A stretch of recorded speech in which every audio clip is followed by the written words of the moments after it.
Okay, so we're here for part 4 of our video series, and in our first series we talked about digital. In our second one we talked about procurement and the digital's impact on it. In our third part of the series we talked about digital platforms and some of the key learnings from that.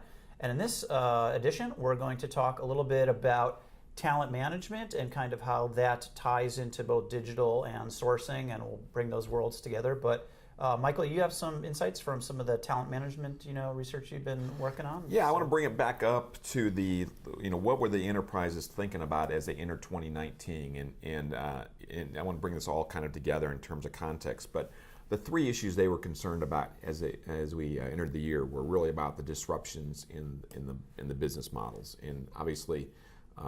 I don't know that there's anything necessarily that new from 2018 and going into 2019. I think the reality of what we've seen in fintech and the impact in the banking sector, what we're seeing in healthcare is common. Those are some impacts there. Retail, I don't think there's anything new. In fact, I like to use the retail example here, the Amazon effect. And one of the statistics that I've shown in some of my presentations has really been a focus in on the fact that we've been talking about Amazon for over a decade, but it wasn't until 2017 and 2018 we actually started seeing real brick and mortar store closures. In some of our best economic times, we're starting to see the close there. But it took a full 10 years before the threat of disruption became actual disruption. And I think, and when I see this on the top of the list here, I think it's enterprises are having to think about not what to do. They know what to do. The question is, do they have enough runway to get there? Right. And survive the transition. The second one here is on talents and skill shortages, and I think in the last 2 decades I've talked to senior executives that are their top 2 challenges are talent and culture. Talent and culture. Those always are. Those always are on that last slide on lessons learned, right? And, opportunities. And if you get those right, you get the right people on board, they'll make your business do lots of wonderful things. They'll innovate, they'll create the technology solutions they need, but if you got to have it. Where this is evolving is not so much about the top talent, right, but absolute talent shortage. So I'll show you a slide on that in a second. And then the last one here is really pricing and cost pressure. Now some of that's a function of the second one where we're seeing the de facto minimum wage now become $15 or very near $15. And so there's a fairly quick change on that.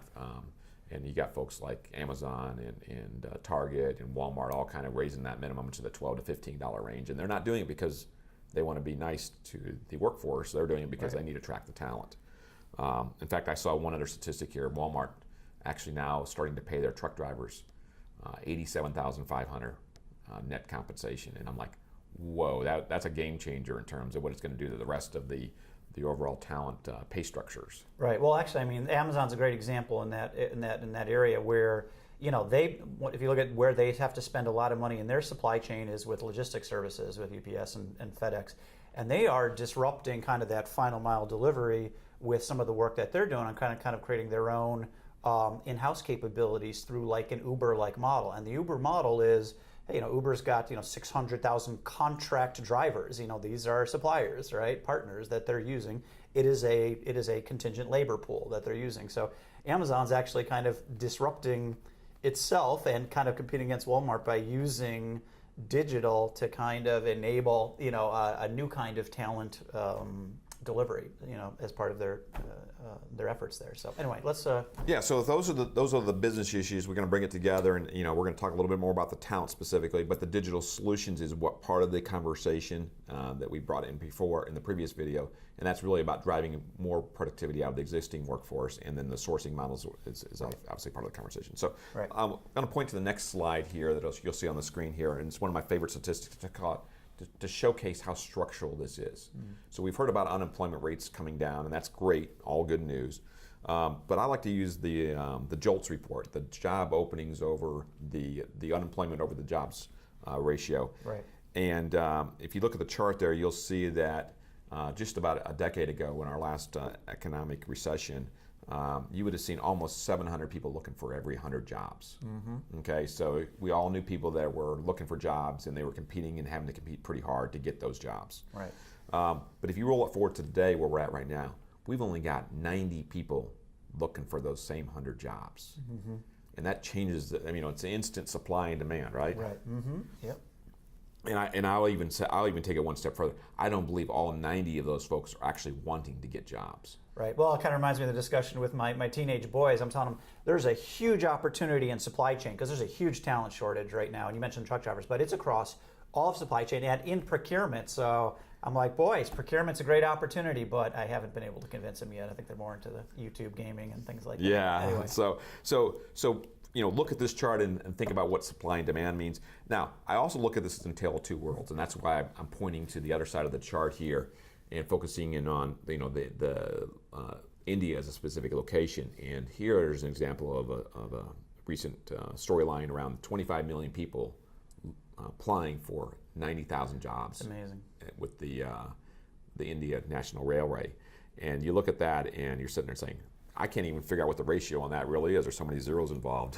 Right. But it's a whole different supply and demand equation there. Right, yeah, it's a massive talent pool. And I think one of the things that is interesting, and I think we'll get into this on the next slide, is kind of just talking about, if you remember that evolution slide around procurement, this piece around shifting from supply over to the demand side. And I think what's happening with digital transformation is that these digital projects and this work that's going on is much shorter in duration, new skill sets are required, kind of, pop-up labor requirements. And this is not something that's going to be met by this, as you said, this kind of old full-time strategic talent hire model of the world is just not going to line up with this kind of real-time need for knowledge, not just talent management, but this knowledge management and being able to tap into those 25 million, potential folks, as well as, local temp staffing folks, alumni,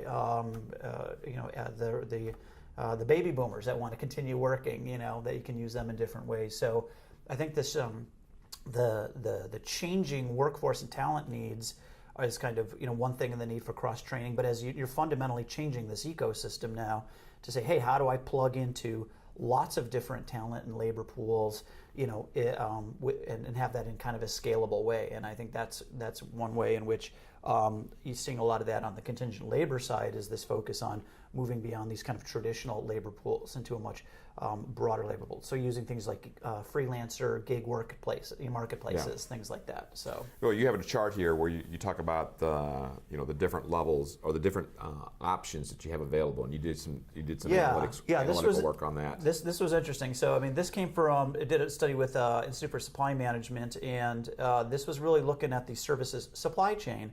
I said, okay, what are kind of the channels of this talent into the enterprise, and how well is it formally managed, either through procurement, through HR, or some kind of center of excellence? And what's interesting is that you see on the study is that things like traditional staffing services, managing kind of SOW-based professional services firms, using MSPs as a way to get access to those to that talent, fairly traditional ways in which you kind of manage that. But as we start moving into more niche MSPs and have maybe some of the BPO players are starting to kind of get into much more on-demand MSP type, arrangements. And as we get into something like the independent contractors, the gig workers through the marketplaces, crowdsourcing, things like that, or someone like Upwork, one of the examples are like a $2 billion company now, which is just around a marketplace, kind of the Amazon for gig workers. It's an emerging area, but that area is not necessarily managed as well. And so it's a question of how do you bring in all of these diverse labor pools into this digital equation? So when you're doing digital transformation projects, how do I find that on-demand skill set? How do I also make sure I'm paying the right rate for these folks, got the procurement hat on, but how do we kind of make that whole process more scalable? So it's an emerging area. I know that you've done some interesting research around kind of the MSPs and what's happening from the services side. And I know that we've kind of tackled it from the technology sector, and how do we look at the three different segments, within this kind of contingent labor, management area. But it's certainly an emerging and fascinating area. Yeah, so no longer just the full-time, the part-time, and the staff aug. It really becomes a whole suite of different options. And I think that's going to be one of the challenges for the procurement organization, is to really think about, okay, when do I apply which different type of option? And then how do I manage that through the organization so that we get all the right protocols in terms of security, onboarding, training. Yeah, your risk management discussion around tail spend, right? So how do we engage this mass contractors but still protect ourselves when that contractor's coming on site, going into the data center, and they do something, they become a bad actor. Exactly. So I think that, again, a different, we've taken it all the way kind of from the 10,000 foot level of here's the challenge, and then now you get into, well, here's the different solution options, and I think that's where you guys have some of your solutions. All right, so let's wrap this video right now, and then in our next video we're going to talk about some of the things that we can actually, how we can help in that, how either Spend Matters or Everest Group, and I think we'll. Yeah, I think we both have an different kind of takes on the same topic, and hopefully it'll be useful to everyone. Thank you. Thanks.